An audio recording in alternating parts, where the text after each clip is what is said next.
দর্শক স্বাগত জানাচ্ছি নিয়মিত আয়োজন এখন প্রকাশের সঙ্গে আছি আমি বেলায়েত হোসেন। আজকের পর্বের আমরা আলোচনার বিষয় ঠিক করেছি ভোটের লগ্ন। এই বিষয়ে আলোচনার জন্য আমাদের সঙ্গে উপস্থিত হয়েছেন বিএনপির মিডিয়া সেলের প্রধান অধ্যাপক ডক্টর মওদুদ আলমগীর পাভিল। আমাদের সঙ্গে আছেন সাবেক সচিব ও রাজনৈতিক এফ.এম. সুলাইমান চৌধুরী। আপনাদের দুজনকেই স্বাগত জানাচ্ছি আমাদের আজকের আলোচনায়। আজকে আমরা বিষয়ের নাম দিয়েছি ভোটের লগ্নে। আমি একটু শুরুতে পাভেল ভাইয়ের কাছে একটু যাই। আমরা ভোটের একদম লগ্নে চলে এসেছি। আগামীকাল সন্ধ্যায় জাতির উদ্দেশ্যে ভাষণের মাধ্যমে প্রধান নির্বাচন কমিশনার তফসিল ঘোষণা করবেন। দুই ছাত্র উপদেষ্টা আজকে পদত্যাগ করলেন। সব মিলিয়ে নির্বাচনের যে ট্রেন যাত্রা শুরু করেছে, কি মনে হয় কতটা নিরবিচ্ছিন্নভাবে এই ট্রেন গন্তব্যে পৌঁছাবে? ধন্যবাদ। আমার মনে হয় যে এখানে সবচেয়ে বড় যে জিনিসটা আছে সেটা হচ্ছে যে তিনটি নির্বাচন বঞ্চিত একটা জাতি, তারা অধীর আগ্রহে অপেক্ষা করছে তাদের ভোটাধিকার প্রয়োগ করার মধ্য দিয়ে এটা প্রমাণ করা যে এই দেশটা তাদের এবং তারাই সরকারকে নির্বাচিত করতে পারে। তো তাদের মনোজগৎকে বুঝতে পারার ব্যাপারটা আছে, যেটা রাজনৈতিক দলগুলো যদি বুঝতে পারে তাহলে সেটাই সবচাইতে ভালো। এবং সবার জন্য কিন্তু একটা করে দায়িত্ব নির্ধারিত হয়েছে এখানে। যেমন নির্বাচন কমিশনের জন্য একটা দায়িত্ব আছে যে সঠিকভাবে একটা সুন্দর পরিবেশে নির্বাচনটাকে অনুষ্ঠান করবার, এবং অন্তর্বর্তী সরকারের প্রধান ডক্টর মোহাম্মদ ইউনূস তো তিনি তার আশাবাদ ব্যক্ত করেছেন যে একটা উৎসব মুখর পরিবেশ তিনি জনগণের জন্য ওই দিন নিশ্চিত করতে চান। তো সেই দায়িত্বটি তাকে পালন করতে হবে। আইন শৃঙ্খলার দায়িত্ব বলতে গেলে তাদের কাছেই, এবং সেটা আমরা আশা করব যে রাজনৈতিক দলগুলো যদি সহনশীলতার বা সংযমের জায়গায় থাকে তাহলে যত থাকবেন ততই আইন প্রয়োগকারী সংস্থার জন্য সে কাজটা সোজা হবে। আর অদৃশ্য কিছু বিষয় আছে, আমরা জানি যে রাজনৈতিক দল হিসেবে আওয়ামী লীগ এখন তার কার্যক্রমের একটা নিষেধাজ্ঞার ভেতরে আছে। তো তাদের কিছু এজেন্ডা থাকতে পারে, তাদের সেই এজেন্ডা সরকারের জন্য বোঝা উচিত এবং জনগণের ঐক্যটাকে তাদের কাজে লাগানো উচিত। যেহেতু জনগণ এই প্রথমবারের মতন মনে হয় যে সব রাজনৈতিক দলগুলোর একটা পরীক্ষা নেবার প্রস্তুতি তারা নিয়েছেন। এখানে শুধুমাত্র একটা নির্বাচনী জোরো প্রতিশ্রুতি বা কোনো একটা কথার ফুলঝুরি এটা বোধহয় এবার জনগণকে ততটা আকর্ষিত করবে না। জনগণ এবার জানতে চান যে একটা রাজনৈতিক দল নির্বাচিত হলে তারা তাদের জন্য কি করবে, কারণ দীর্ঘদিন ধরে তারা কিন্তু তাদের প্রত্যাশা বঞ্চিত হয়েছে, অধিকার বঞ্চিত হয়েছে। ফলে পাহাড় সম একটা প্রত্যাশা রাজনৈতিক দলগুলোর জন্য আছে। সুতরাং নির্বাচন যতটা আমাদের সামনে, আমরা ধরে নিচ্ছি যে আর 2 মাস পরে একটা নতুন সরকার আসবে এইরকম। তো বলতে গেলে যে নতুন সরকারের যারা আসবেন তাদের জন্য কিন্তু তাদেরও একটা দিনক্ষণ লগ্ন শুরু হয়ে গেছে। তো সেই লগ্নেতেও তারা যেন সফল হন সেই প্রস্তুতি বোধহয় নির্বাচনের আগে তাদের নিতে হবে, কারণ প্রথম দিন থেকেই জনগণ কিন্তু তাদের প্রত্যাশার এবং প্রাপ্তির একটা সমীকরণ খুঁজতে চাইবেন। তো এগুলোই পর্যন্ত বলবার আর কি। জি, একটু এফ.এম. সুলাইমান চৌধুরী আপনার কাছে একটু আসতে চাই। পাভেল ভাই বললেন যে রাজনৈতিক দলগুলো যদি সহনশীল আচরণ করে তাহলে হয়তো নির্বাচনের ট্রেন গন্তব্যে ভালোভাবে পৌঁছাবে, অদৃশ্য শক্তির কথা বললেন। আপনার কি মনে হয় যে রাজনৈতিক দলগুলো এখন যে অবস্থায় আছে একে অপরের প্রতি সহনশীল অবস্থায় আছে বলে মনে হয়? প্রথমে আপনাকে ধন্যবাদ জানাচ্ছি এবং সুপ্রিয় দর্শক শ্রোতাকে অভিনন্দন জানাচ্ছি। নির্বাচনের তফসিল আগামীকাল সন্ধে 6টায় জাতির উদ্দেশ্যে ভাষণে প্রধান নির্বাচন কমিশনার ঘোষণা করবেন। আমরা যতটুকু জানতে পেরেছি নির্বাচন কমিশন সূত্রে ভোট হবে ফেব্রুয়ারি মাসের 8 তারিখ থেকে 12 তারিখের মধ্যে যে কোনো দিন। আচ্ছা। এবং এই যে মাঝখানের সময়টিতে নিয়মিত নির্বাচন কমিশনের কাজ আছে, রাজনৈতিক দলগুলোর কাজ আছে, আইন শৃঙ্খলা রক্ষাকারী বাহিনীগুলোর কাজ আছে, এরপরে ভোটারদের কাজ তো আছেই। অর্থাৎ সকলেই এই নির্বাচন কেন্দ্রিক একটি ব্যস্ত সময় পার করবেন।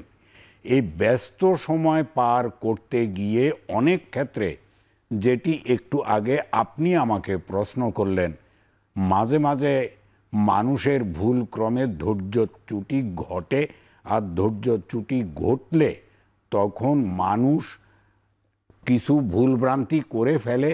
ভুলভ্রান্তি করলে তখন নানান ধরনের সংঘর্ষ, বাদানুবাদ ইত্যাদিতে মানুষ জড়িয়ে পড়তে পারে।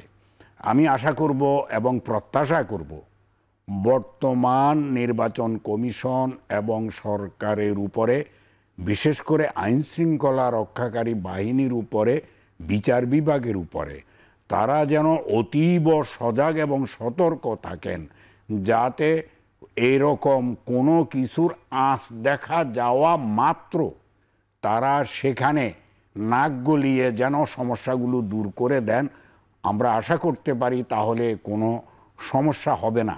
তবে এক জায়গায় একটা সমস্যা আছে, যেটি দুদিন আগে আমরা দেখেছি। একটি 18 দলীয় জোট হয়েছে, তাদেরকে দিয়ে যারা বিগত এই গণহত্যাকারী সরকারের সহযোগী ছিল, তাদের উদ্দেশ্য যে কি কিছুটা প্রকাশ পেয়েছে মাঠে গতকাল এবং আজকে। আর তা হলো তারা চাচ্ছে বিশেষ করে গণভোটকে পণ্ড করে দিতে, জুলাই সনদ যেন হাঁ ভোটে জিতে না যায়, এইটাকে তারা টার্গেট হিসেবে ধরে নিয়েছে, যাতে জুলাই সনদ বাস্তবায়িত না হয়। জুলাই সনদ বাস্তবায়িত না হলে এটি অত্যন্ত খারাপ এবং দেশের জন্য অকল্যাণকর বিষয়টি বয়ে আনবে। যারা এটা করতে চাচ্ছেন তাদের জন্যও কল্যাণকর হবে না। এটিকে তুলনা করা যায় গ্রামীণ ভাষায় সতীনের বাটি নষ্ট করার জন্য ওই বাটিতে ভরে নিজে গু খাওয়ার মতো সামিল। আশা করি তারা এটা করবেন না, যাতে আমরা ভালো থাকতে পারি, এই জাতি যেন ভালো থাকতে পারে, এই চেষ্টা তারা করবেন। জি, আমি একটু পাভেল ভাইয়ের কাছে এই প্রশ্নটা নিয়ে আসতে চাই। জাতীয় নির্বাচনের সঙ্গে গণভোটের একটি যে প্রসঙ্গ আছে, প্রধান উপদেষ্টা আজকে তিনিও বলেছেন যে নির্বাচন 5 বছরের জন্য, কিন্তু গণভোট 100 বছরের জন্য।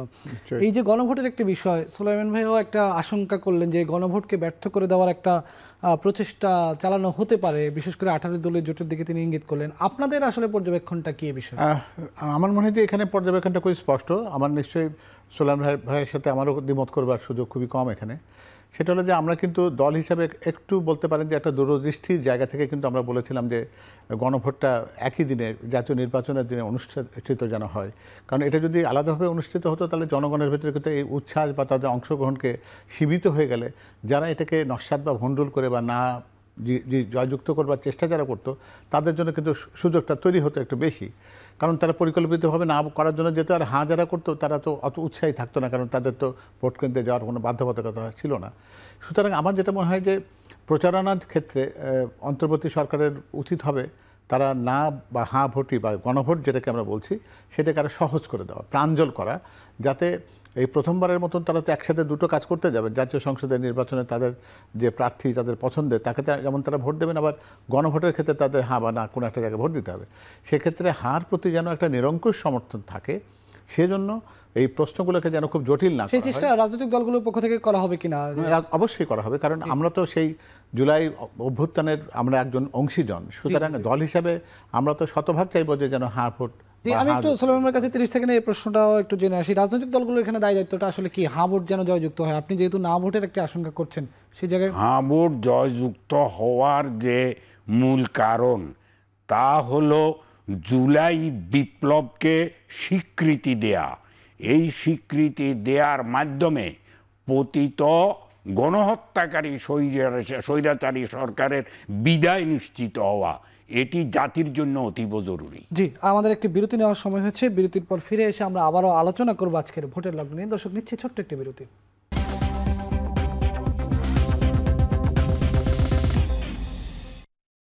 দর্শক, স্বাগত আরেকবার। দেখছেন এখন প্রকাশ। আমরা আলোচনা করছিলাম ভোটের লগ্ন নিয়ে। আমরা এই পর্বে একটু শুরুতে আবারও পাভেল ভাইয়ের কাছে একটু যেতে চাই। আমরা বিরতিতে বেগম খালেদা জিয়ার সম্পর্কে কথা বলছিলাম।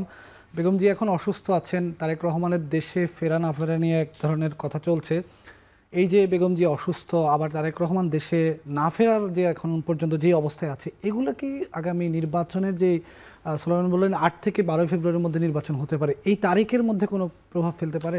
আমার মনে হয় তা নয়, কারণ এটা বোধহয় আমরা খুব বেশি আলোচনা করে ফেলেছি। জনাব তারেক রহমানের ফেরার সাথে বেগম খালেদা জিয়ার অসুস্থতা, সেটা কিন্তু মূলত ছিল যে একটা সিদ্ধান্তের জায়গায়, যেটা উনি নিজে বলেছেন যে সিদ্ধান্ত নেওয়ার সক্ষমতা তার না, এই নিয়ন্ত্রণ চিকিৎসকদের হাতে। সেটা উনি বোঝাতে চেয়েছিলেন যে এখন যে এরকম একটা ব্যাপার দাঁড়িয়েছে যে আজকে যে আমরা যেটা তার স্বাস্থ্য বুলেটিন সর্বশেষ ডাক্তার অধ্যাপক এজেড জাহিদ হোসেন সাহেব যেটা দিয়েছেন, তাতে আমরা জেনেছি যে তার অবস্থাটা এখন স্থিতিশীল এবং ডাক্তারদের চিকিৎসা উনি নিতে পারছেন। এটা চিকিৎসা বিজ্ঞানে খুবই একটা আশাব্যঞ্জক একটা খবর। অর্থাৎ তার মানে ওনাকে বাংলাদেশে থেকে চিকিৎসা দেওয়া সম্ভব হবে ইনশাল্লাহ, সেরকমই চিন্তা করা যাচ্ছে। এই স্টেবিলিটির মানে হচ্ছে যে জনাব তারেক রহমান এখন তার ফেরার দিনক্ষণ ঠিক করে ফেলবেন, এবং সেটা কবে নাগাদ হতে পারে? এটা আমার মনে হয় যে কয়েকদিন আর কি, এখন আর কোনো সপ্তাহের হিসাব নেই, উনি কয়েকদিনের মধ্যে দেশে ফিরে আসবেন। সপ্তাহ তার মানে কি 3-4 দিনের মধ্যে না, করতে পারে? একটা আপনাকে তো বোঝা দরকার যে 17 বছর ধরে তিনি একটা দেশে আছেন, সেখান থেকে তার ফেরা এবং তার যে স্ট্যাটাসের একটা পরিবর্তন হতে হবে, সেটা একটা বিষয় আছে। এবং তিনি, আমি একটু জানতে চাই বলবো, এটা জানার খুব আগ্রহ যে আসলে এটা আমিও নিজেও তিনি কেন ভোটার হলেন না, এই সময়টা তো তার জন্য একটা উন্মুক্ত সময় ছিল। 5 তারিখের পর থেকে এখন পর্যন্ত তিনি ভোটার কেন হলেন না, এটা ভোটার উনি ইচ্ছে করে হননি সেরকম বিষয় না। সেটা হলো যে ভোটার হওয়ার এখন কতগুলো পূর্ব শর্ত তো আছে, যেমন জাতীয় পরিচয়পত্রে যে নিবন্ধনের যে ব্যাপারটি থাকে, সেই নিবন্ধনটা তাকে করতে হবে। এই নিবন্ধনটা করবার জন্য তো একটা প্রক্রিয়া পদ্ধতি আছে, সেটা সরকারের পক্ষ থেকে তাকে বলে দেওয়া দরকার যে এই নিবন্ধনটা তারা তাদের ওখান থেকে করবে না, তাকে এখানে এসে করতে হবে। সেই নিবন্ধনের ব্যাপারটা হলেই তো তিনি বলতে পারেন যে নিবন্ধন হওয়া আর ভোটার হওয়া একই কথা। তো সুতরাং এটা এই প্রক্রিয়াটা তো নির্বাচন কমিশন তো একটা তাদের নির্বাচনের যে তফসিল ঘোষণার পরেও এটা সুযোগ থাকে, সুতরাং এটা কোনো সমস্যা নয়। তো ফলে উনি ভোটার হননি এরকম বিষয় না, মানে এটা সরকারের পক্ষ থেকে বোধহয় বার্তাটা তাকে একটু পরিষ্কারভাবে দেওয়া উচিত ছিল যে তিনি কি প্রক্রিয়াতে এই জাতীয় পরিচয়পত্র বা ভোটার তালিকা অন্তর্ভুক্ত উনি হতে পারেন, সেটা পরিষ্কার করলে তো ওনার জন্য একটা সহজ হতো। তবে আমার মনে হয় যে তিনি এখানে ফিরে এসেও সেটা করতে পারবেন। জি, একটু সালাম ভাইয়ের কাছে যাই। সালাম ভাই, তারেক রহমান নিয়ে কথা বলছিলাম, বেগম খালেদা জিয়ার সম্পর্কে আপনি একটু স্মৃতিচারণ করছিলেন বিরতির ফাঁকে। এই যে দুটা বিষয়, বেগম জিয়ার অসুস্থতা, আমরা বলছি তারেক রহমানের দেশে ফেরা, আপনি এখন কতটা জরুরি মনে করেন যে এই মুহূর্তে আসলে বাংলাদেশে আগামী সংসদ নির্বাচন, যেই আমরা যেটা বলছি যে নিরবিচ্ছিন্নভাবে ভোটের ট্রেন বা নির্বাচনের ট্রেন তার গন্তব্যে পৌঁছাবে, তারেক রহমানের উপস্থিতিটা আসলে কতটা জরুরি এই মুহূর্তে বাংলাদেশের জন্য? জি, আপনাকে ধন্যবাদ। আমরা গোটা জাতি, মহিলা পুরুষ, জাতি ধর্ম বর্ণ নির্বিশেষে শিশু থেকে বৃদ্ধ পর্যন্ত সকলেই চাই আমাদের মাননীয় প্রধানমন্ত্রী বেগম খালেদা জিয়া সুস্থ হয়ে উঠুন। আমরা সবাই কায় মনোবাক্যে দোয়া করি। অর্থাৎ আপনারা এখনো তাকে প্রধানমন্ত্রী হিসেবেই মনে করেন? আমি ব্যক্তিগতভাবে মনে করি তিনি শুধু প্রধানমন্ত্রী না, জি, তিনি তারও অনেক উঁচু আসনে অধিষ্ঠিতা। জি জি জি, এটা কল্পনা করা যাবে না। আর ভোটের যে বিষয়টি বলছেন, ভোট থেমে থাকবে না। আর আমরা উনি যেটি বলেছেন, ডক্টর জাহিদ আজকে সন্ধ্যায় বেগম খালেদা জিয়ার চিকিৎসা সংক্রান্ত বিষয়ে যে ব্রিফিং দিয়েছেন, ঠিক সঠিকভাবেই বলেছেন। তিনি এখন সঠিকভাবে চিকিৎসা নিতে পাচ্ছেন। আমি আরেকটু যোগ করি, ডক্টর জাহিদ এটাও বলেছেন যে তাঁর চিকিৎসা যেভাবে এগুচ্ছে, আশা করা যায় যে ওনাকে বিদেশে নেওয়ার প্রয়োজন নাও হতে পারে, এতটুকু আশাবাদ ব্যক্ত করেছেন। এখন আর এটার সঙ্গে এই জাতীয় নির্বাচনকে আটকে রেখে কারো ঘোলা পানিতে মাছ শিকার করতে যাওয়া উচিত হবে না। একদম পরিষ্কার বিষয়, নির্বাচনের কাজ নির্বাচনের মতো আগাক। তারেক রহমান সাহেবের যে বিষয়টি, সেটি তো উনি ওখানে আশ্রয় নিয়েছিলেন, ওনার এখানে এই যে ওনার আইডি কার্ডটা হয়নি, না হওয়ার কারণে উনি ভোটার হননি। এগুলি হতে সময় লাগবে না, উনি আসলে এইটি 1-2 দিনের মধ্যে অথবা কয়েক ঘন্টার মধ্যে হয়ে যাবে। এগুলি কোনো সমস্যা না। মানুষে কেবল এই সমস্ত কথা বলে আমাদেরকে, বিশেষ করে সাধারণ মানুষকে নানান কিছু বুঝিয়ে দুশ্চিন্তার মধ্যে ফেলে। দুশ্চিন্তার কোনো কারণ নেই। জি, দুশ্চিন্তার কোনো কারণ নেই। তারপরে আরেকটা বিষয় একটু পারভেজের কাছে সংক্ষেপে একটু জানতে চাই, আমাদের আরেকটি বিরতি নেওয়ার সময় হয়েছে, একটু সংক্ষেপেই বলবেন। সেটা হচ্ছে যে যদিও আপনি বলছেন নির্বাচন নিয়ে, সোলায়মান ভাইও বললেন যে আসলে কোনো ধরনের শঙ্কার কোনো কারণ নেই, বেগম জিয়ার স্বাস্থ্যের কথা মাথায় রেখে কিংবা তারেক রহমানের ফেরাকে মাথায় রেখে কোনোভাবে এই ধরনের কোনো সম্ভাবনা আছে কিনা যে বিএনপি নির্বাচন পেছানোর কোনো আবেদন করতে পারে? প্রশ্নই ওঠে না। আমার মনে হয় যে এটা উল্টো দিক থেকে কথাটাকে যারা আমাদের ঘাড়ের উপর চাপিয়ে দিতে চান, বিএনপি কথা কখনোই বলেনি। আপনারা এটাও জানেন যে বেগম খালেদা জিয়া যখন সংকটাপন্ন অবস্থায় দিন সময় অতিক্রম করছিলেন, তখন কিন্তু বিএনপি তার রাজনৈতিক কর্মকাণ্ড বন্ধ রাখেনি। তাদের যে বেশ কিছু আসনে তাদের মনোনীত প্রার্থিতা ঘোষিত হয়েছে সে সময়, আমাদের স্ট্যান্ডিং কমিটি মিটিং নিয়মিতভাবে হচ্ছে, আমাদের রাজনৈতিক কর্মকাণ্ড তো তার জন্য থেমে থাকেনি। অর্থাৎ আমরা তার প্রতি শ্রদ্ধা যেমন রাখতে চাই, ঠিক একই রকমভাবে জনাব তারেক রহমান এটি নিশ্চিত করতে চান যে যেহেতু জনগণের প্রত্যাশা রয়েছে, যেমনটি সোলেমান ভাই বললেন, যে দেশের সকল মানুষের দোয়া তার জন্য আছে, তো নিশ্চয়ই তার সর্বোচ্চ চিকিৎসা পাওয়ার ক্ষেত্রে তার সমন্বয় করবার দায়িত্ব যেটা তারেক রহমান সাহেব নিয়েছেন, তিনি সেটি যথাযথভাবে পালন করেছেন। এবং এই জায়গাতে কোনো রকম কোনো অনিশ্চয়তার সৃষ্টি করবার ক্ষেত্রে যারা চিন্তা করছেন, এটা বলতে গেলে হয়তো তাদের এজেন্ডা থাকতে পারে, বিএনপি এরকম কোনো কিছু ভাবছে না। জি, আমাদের আরেকটি বিরতি নেওয়ার সময় হয়েছে। দর্শক, নিচে ছোট্ট আরেকটি বিরতির পর ফিরে এসে আমরা আলোচনা করব ভোটের লগ্ন নিয়ে।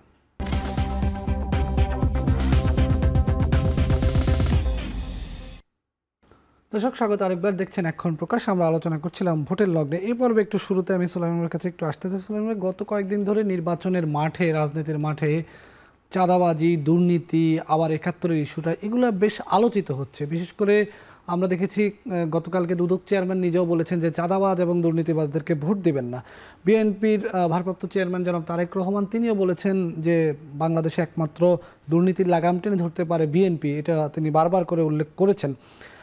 আমরা দেখছি, যদি একদম মোটা দাগে খুব সুনির্দিষ্টভাবে বলি, যে তারেক রহমানের মুখ থেকে যখন ৭১ ইস্যু বক্তব্যটা আসলো জামাতকে ইঙ্গিত করে, আবার জামাতের পক্ষ থেকে যখন বিএনপিকে ইঙ্গিত করে চাঁদাবাজির অভিযোগগুলো আসছে, এই যে ভোটের মাঠে কোনটা আসলে ট্রাম্প কার্ড হিসেবে মানে সফল হয়ে যেতে পারে, ৭১ ইস্যু নাকি চাঁদাবাজি ইস্যুটা? আসলে ভোটের মাঠে হওয়া উচিত চাঁদাবাজি ইস্যুটা, ৭১ ইস্যু হওয়া উচিত নয়। ৭১ ইস্যু যদি হয়, আমার মনে হয় যে বিএনপি নিজেই বিপদে পড়বে। আপনার তখন জন্ম হয়েছে ৯১ সালে, আপনি বললেন, আর তখন বিএনপিকে নিঃশর্ত সমর্থন দিয়ে জামায়াতে ইসলামী সরকারে বসেছিল। বিএনপি তখন ১৪৩টি আসন পেয়েছিল, আর জামায়াত ইসলামী 18টি আসন পেয়েছিল। হ্যাঁ, বিকল্প ছিল জাতীয় পার্টি। তো জাতীয় পার্টি যেহেতু একটা অপ্রকাশ্য একটা অভিযোগ আছে যে মরহুম প্রেসিডেন্ট জিয়াউর রহমানের হত্যাকারী কে, এই বিষয়ে ইঙ্গিতটা কিন্তু প্রকারান্তরে জাতীয় পার্টির দিকে যায়। জাতীয় পার্টির সঙ্গে কোনো অবস্থাতেই বিএনপি সরকার গঠন করবে না। তাহলে আর থাকলো জামাত ইসলামী।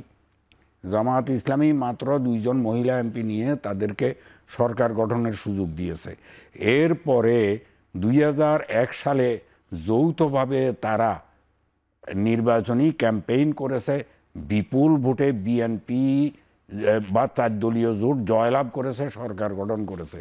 অতএব এই ইস্যুটা বাদ দেওয়াটা সকলের জন্য, বিএনপির জন্য, জামাতের জন্য, উভয়ের জন্য কল্যাণকর হবে। কেন কল্যাণকর মনে হবে?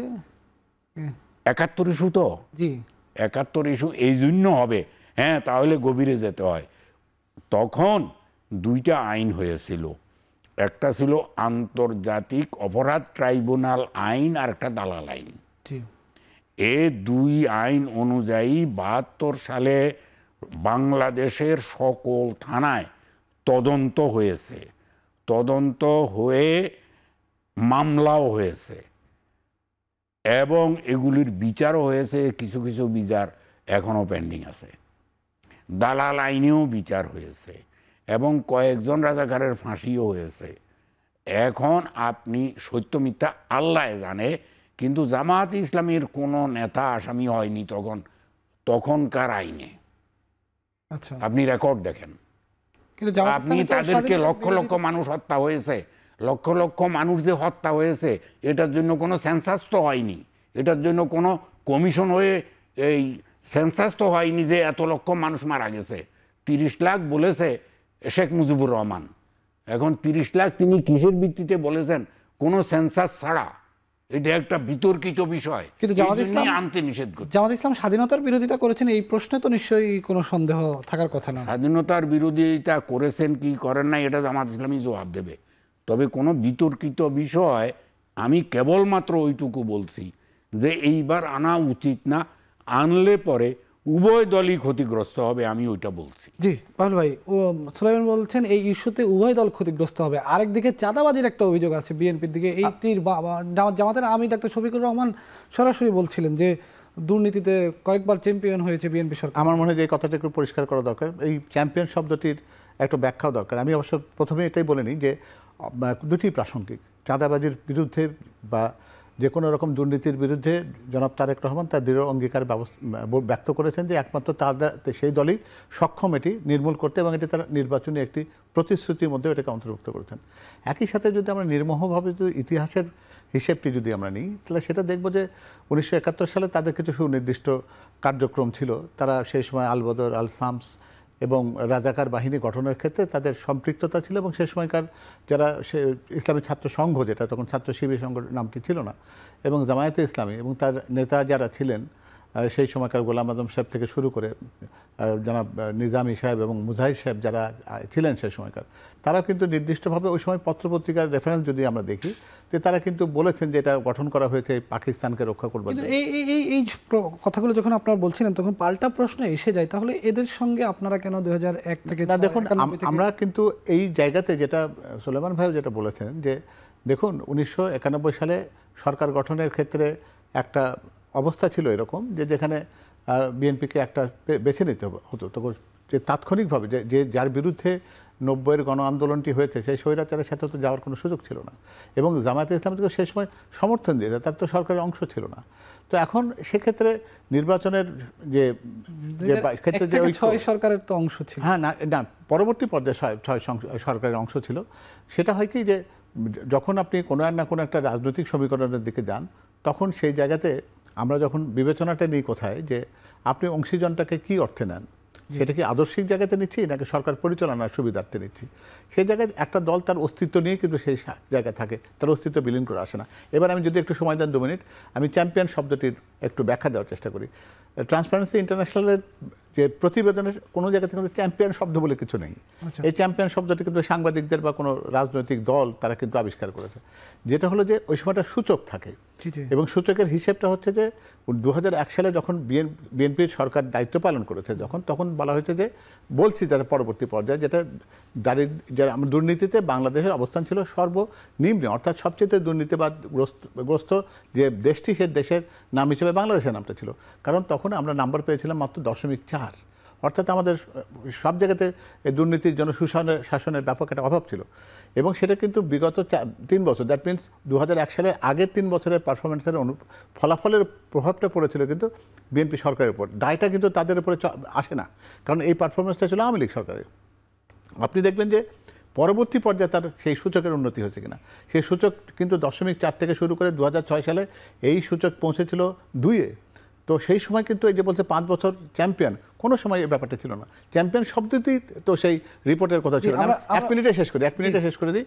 বরং বলতে পারেন যে তলানিতে থাকা দেশের তুলনায় বাংলাদেশের অবস্থানটা কিন্তু সে জায়গাতে উপরে উত্তরণ হয়ে একবার 7 এবং একবার 9টি দেশের উপরে বাংলাদেশের স্থান ছিল। এই সূচকের যে উন্নতি হয়েছে এটা কিন্তু আমরা বলি না, যে 0.4 যে বিএনপি সরকার 2006 সালে যখন তার দায়িত্বটি ছেড়ে দিয়েছে, তখন কিন্তু এই সূচকটিকে তারা 2-এ নিয়ে গেছিল।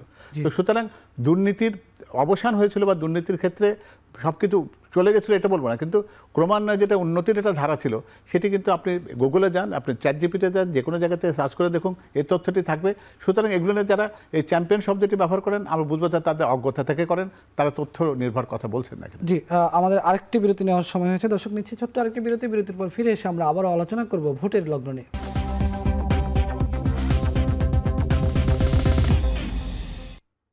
দর্শক স্বাগত আরেকবার, দেখছেন এখন প্রকাশ। এ পর্বে একটু সুলাইমানের কাছে আবার আসতে চাই। বিরতির আগে আমরা যে প্রসঙ্গটা নিয়ে আলোচনা করছিলাম, 71 ইস্যুটা সামনে চলে আসে বারবারই, ভোটের সময় আসলে বা বিভিন্ন সময় আসে। আবার বিএনপির বিরুদ্ধে যেই অভিযোগটি জামাতের পক্ষ থেকে এখন করা হচ্ছে চাঁদাবাজির, দুই দল তো একসময় এক জায়গায় ছিল, এখন আবার এই যে তাদের মধ্যে যে এই যে ভাগাভাগি, এই যে কথার মারপ্যাচ, এইটা কি শুধুই রাজনীতির মাঠে ভোটের মাঠের জন্য, নাকি আসলে এটি মূল জায়গা তাদের? ধন্যবাদ। মূল বিষয় হলো আপনি যেটি বলেছেন 1971 সালের কথা। খোদ শেখ মুজিবের মতন মানুষ জামাত ইসলামীর কোনো নেতার বিরুদ্ধে একটা মামলাও দাঁড় করাতে পারেননি। পরবর্তী সময়ে খুনি হাসিনা যেটা করেছে সেটা কোনো সভ্য বিবেকবান মানুষ করতে পারে না। তিনি যা করেছেন এটি কোনো কিছুই নয়। এখন স্বাধীনতার বিষয়টি বাদ দিয়ে এবার আসুন আমরা এই যে কাদা ছোড়াছুড়ি, চাঁদা ইত্যাদি, এই সমস্ত বিষয়ে আমি আগেও বলেছি, এখনও বলছি, এইগুলি জনগণের কাছে ছেড়ে দিন। জনগণ এগুলি মূল্যায়ন করবে, কারা চাঁদাবাজ কারা চাঁদাবাজ নয়। এইগুলি নিয়ে নির্বাচনী মাঠে কাদা ছোঁড়াছুড়ি করে মানুষের রাগ তুলে পরিস্থিতি ঘোলাটে করার কোনো প্রয়োজন আমি মনে করি না, একদম পরিষ্কার। জি পারুল ভাই, যেই কথাটি বললেন এই প্রসঙ্গে যদি আপনার কোনো কথা না থাকে, আমি একটি প্রশ্ন আপনাকে করতে চাই যে সম্প্রতি বিএনপি জোট ছেড়ে এসেছে লেবার পার্টি, বিএনপির বিরুদ্ধে বিশ্বাসঘাতকতার অভিযোগ তুলেছে। রাষ্ট্র সংস্কার আন্দোলনও বিএনপির সঙ্গে ছিল, যুগপথ আন্দোলনে তারাও চলে এসেছে। তারা বলছে আসন ভাগাভাগিতে তাদেরকে মূল্যায়ন করা হয়নি।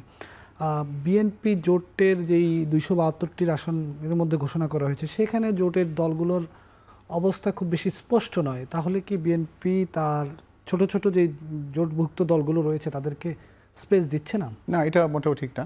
কারণ আমরা তো বিএনপি 300 আসনের ঘোষণা করেনি। আর তাছাড়া অনেক ক্ষেত্রে বলা হয়েছে এগুলো প্রাথমিক ঘোষণা, এবং পরিস্থিতির প্রয়োজনে আমরা জানি যে নির্বাচনের আগের দিন বা যেখানে মনোনয়নপত্র প্রত্যাহারের আগ পর্যন্ত কিন্তু এই ব্যাপারগুলো নিয়ে কাজ করবার সুযোগ থাকে।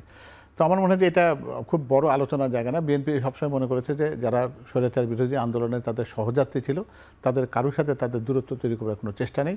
বরং বলতে পারি নতুন করে আমরা কিন্তু আবার সেই সংলাপগুলো শুরু করেছি যাতে, এবং তবে একটা জিনিস বোঝা দরকার যে শুধুমাত্র প্রার্থিতা তো বড় কথা না, নির্বাচনে জয়লাভের সক্ষমতার ব্যাপারটিও কিন্তু বিবেচনা করতে হবে। এটা মাথায় রেখে যদি আমরা সেই আলোচনা যদি অর্থবহ বা প্র্যাকটিক্যালিটির দিক দিয়ে যাই, তখন কিন্তু আলোচনাটা সোজা হয়। আপনি নিজেও বুঝবেন সে ব্যাপারটা, যাদের ব্যাপার নিয়ে আপনি কথা বলছেন তাদের ক্ষেত্রে কিন্তু তাদের প্রার্থীর নির্বাচনে জয়লাভের বিষয় আছে। এবার আবার আরেকটা সমস্যা আছে যে আপনি জোটের প্রতীক ব্যবহার করতে পারবেন না, তার দলীয় প্রতীক তাদেরকে ব্যবহার করতে হবে। এগুলো বিষয় কিন্তু মাথায় রেখে কাজ করতে হবে। আর যেটি আমি বলতে চাই সোলাইমান ভাইয়ের কথার সাথে, কাদা ছড়াছড়ি কোনো প্রয়োজন নেই। প্রয়োজন একটি যে জনগণ কী চায়, জনগণের প্রত্যাশা পূরণের সক্ষমতা কোন রাজনৈতিক দলের আছে।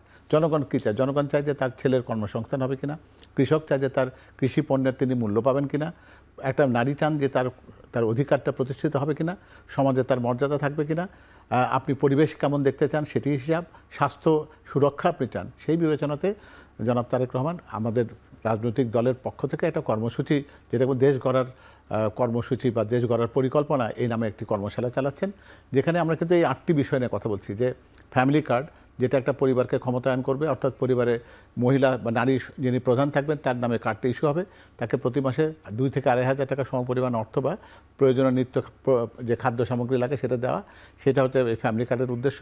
কৃষক কার্ডের মধ্য দিয়ে কৃষকের জন্য একটি ফসলের জন্য তাকে কৃষি বীজ, সার এবং কীটনাশক সেটি বিনামূল্যে সরবরাহ করা, এবং আমরা প্রতিষেধকমূলক বা প্রতিরোধমূলক স্বাস্থ্য ব্যবস্থাপনার মধ্য দিয়ে আমরা হৃদরোগ, কিডনি রোগ বা বড় বড় যে সমস্ত অসুখ বিসুখ হয় সেটার পরিমাণ কমিয়ে রাখা, কারণ আমরা চিকিৎসা সবাইকে দিতে পারবো না। আর সবচেয়ে বড় যে জিনিসটা হচ্ছে কর্মসংস্থান। প্রত্যেকটা মানুষ চায় যে তার শিক্ষার মর্যাদা বা শিক্ষার গুণগত যে ব্যাপারটি রয়েছে সেটি প্রতিষ্ঠিত হোক, এবং প্রত্যেকে তার যোগ্যতার মূল্যায়ন পাক।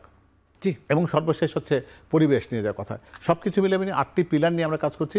এটি নিয়ে আমরা জনগণের কাছে যাব, জনগণ বিচার করবে কোন দলের সক্ষমতা রয়েছে কর্মসূচি বাস্তবায়নের, সেটির উপর ভিত্তি করে জনগণ বিচার করুক, অন্য কোনো কিছু যেন বিচার্য না হয় সেটি আমাদের চাওয়া। জি, শেষ 1 মিনিট আছে আমাদের হাতে। 1 মিনিট আমি একটু সোলাইমানের কাছে জানতে চাই। সোলাইমান ভাই, এই গণভোটের বিষয়টি নিয়ে আপনি বিরতির ফাঁকে বলছিলেন যে আসলে গণভোটের যে আবেদন, এই একই সঙ্গে তো নির্বাচনের সঙ্গে গণভোট অনুষ্ঠিত হবে, সেই আবেদন এখনও সাধারণ মানুষের কাছে পৌঁছাচ্ছে না। মানুষ এখনও অনেকেই জানে না যে আসলে সে কীভাবে ভোটাধিকারটি প্রয়োগ করবেন। এই বিষয়ে আসলে আপনাদের পরামর্শ কি, কীভাবে? You are absolutely correct. গ্রামীণ জনগোষ্ঠী এখনো গণভোট সম্পর্কে অবহিত নয়।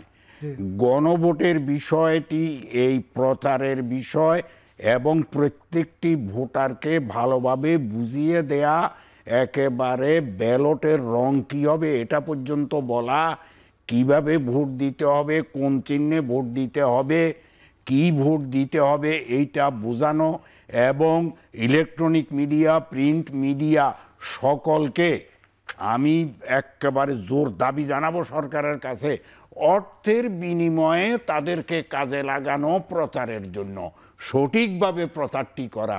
সেটা না করলে জনগণের কাছে মেসেজ পৌঁছবে না এবং এতে সমস্যা হওয়ার সম্ভাবনা বেশি, সরকারের বিপদ হওয়ার সম্ভাবনা। জি, অনেক ধন্যবাদ আপনাদের দুজনকে আমাদের সঙ্গে আলোচনায় যোগ দেওয়ার জন্য। দর্শক, এই ছিল আমাদের আজকের এখন প্রকাশের আয়োজন। সাথে থাকার জন্য ধন্যবাদ।